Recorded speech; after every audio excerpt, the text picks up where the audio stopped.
జగన్మోహన్ రెడ్డి గారు కట్టని కాలేజీలు కట్టామని చెప్పి అసలు లేని వాటిని చూపించడానికి వెళ్తున్నాడంటే అసలు ఎలా చూడాలి జగన్మోహన్ రెడ్డి గారి ఈ తీరు ఎట్లా ఉందంటారు? అతనికి పంగనామాల్లాగా 11 సీట్లు ఇచ్చి అతనికి బుద్ధి చెప్పినప్పుడు కానీ ఆ సైకోతత్వం అతనికి పోలేదు. ఎలాగోలా విధ్వంసాన్ని సృష్టించాలి, చేసిన దాన్ని మసిపూసి మారేడుకాయ చేయడం అనేది జగన్ కి వెన్నబెట్టిన విద్య అనమాట. ఇప్పుడు 500 కోట్లను పెట్టి ఋషికొండ ప్యాలెస్ కట్టాడు. ప్రతి నియోజకవర్గంలో కూడా 3000 కోట్లతో పార్టీ కార్యాలయం, ప్రతి నియోజకవర్గంలో అతి పెద్ద పార్టీ కార్యాలయం ప్రతి నియోజకవర్గంలో ఆల్రెడీ కట్టేసుకున్నాడు.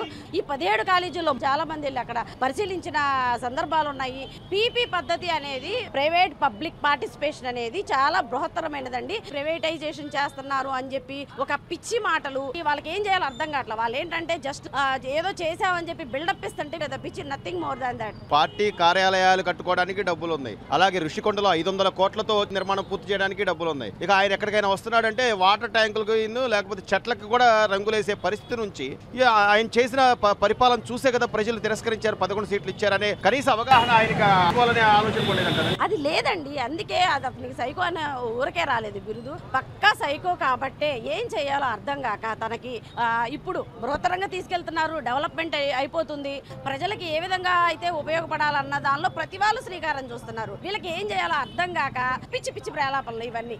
ఆయన చేతగాంతనాన్ని కానీ లేకపోతే లేని దాన్ని ఉన్నట్టు చూపించే ప్రయత్నం చేస్తున్నాడు అనేది ప్రజలకు స్పష్టం. అంటే అక్కడ మెడికల్ కాలేజీల దగ్గరికి వెళ్తే శంకుస్థాపనలో ఒక 4-5 అడుగుల ఎత్తు గోడలు తప్ప ఎక్కడా కూడా కాలేజీల నిర్మాణం అయితే జరగలేదు.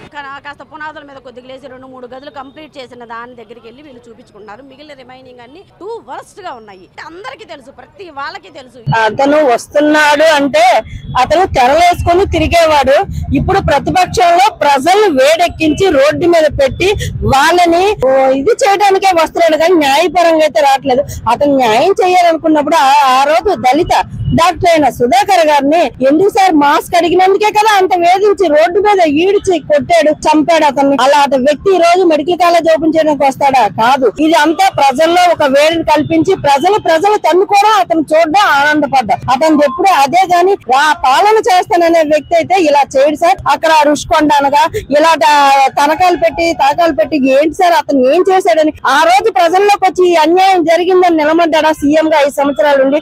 ఎప్పుడు తెరలు కట్టుకొని తిరిగాడు. ఈ రోజు ఇక్కడికి వచ్చి ఒక నిజంగా 10th క్లాస్ పిల్లలు మన క్యాపిటల్ ఎక్కడ ఉందమ్మా అంటే చెప్పుకోలేని పరిస్థితి 5 సంవత్సరాలు అనుభవించాం. అలాంటిది ఈ రోజు వచ్చి నేను ఇక్కడ మెడికల్ కాలేజ్ పోలీసులు అంటే పోలీసులు వాళ్ళు రెచ్చగొడితే మనం రెచ్చిపోతామంటే పార్టీ చంద్రబాబు నాయుడు లోకేష్ గారైనా అలాంటి నాయకుడు కాదు. వెళ్ళని ప్రజలు తెలుస్తుంది, ప్రజలు తెలుసుకుంటారు అనే వదులుతున్నారు కానీ అదే పోలీస్ పర్మిషన్ ఉండి చంద్రబాబు నాయుడు గారు వస్తే ఆ రోజు ఎయిర్పోర్ట్ లో బంధించారు. అదే చంద్రబాబు నాయుడు గారిని 53 రోజులు అరెస్ట్ చేస్తే లోకేష్ అన్న పాదయాత్రలో చాలా అడ్డంకులు వచ్చాయి. అంటే ఎలాంటి మూర్ఖుడు అని ప్రజలు తెలుసుకోవడానికే వదిలేరు కానీ మనం ఏదో చెయ్యాలని కాదు. మనల్ని రెచ్చగొడుతున్నాడు, మనమైతే రెచ్చిపోము.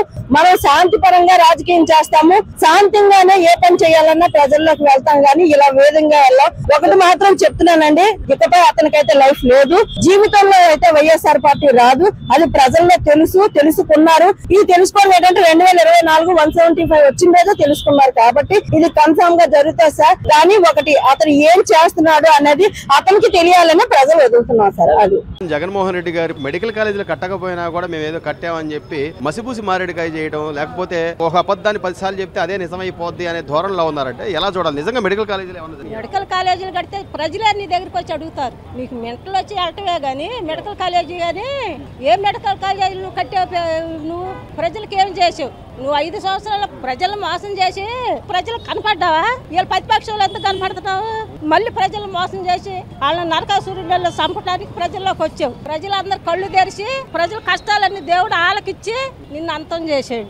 ఈసారి నువ్వు ఎమ్మెల్యే కూడా పనికిరావు. ఈసారి అసలు నువ్వు మైండ్ ఉంటే సిగ్గుంటే నువ్వు ఇవాళ బయటకు రావు. 11 సీట్లకు నువ్వు పరిమితం అయ్యి నువ్వు చేసిన పాపాలు పండి 11 సీట్లకు నువ్వు ఉండి ఈ రోజు నువ్వు ప్రజల్లోకి ఏమని వస్తున్నా?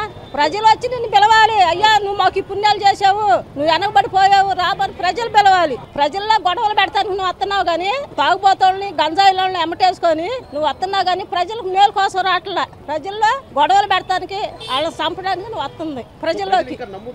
ఎవరు నమ్మరు. నువ్వు అట్ట వస్తున్నావంటే నీ అమ్మటుండే వాళ్ళు వాళ్ళ తాగబోపిస్తారు, మందు దొరికిద్ది అని రావటమే కానీ ఎవరు రారు.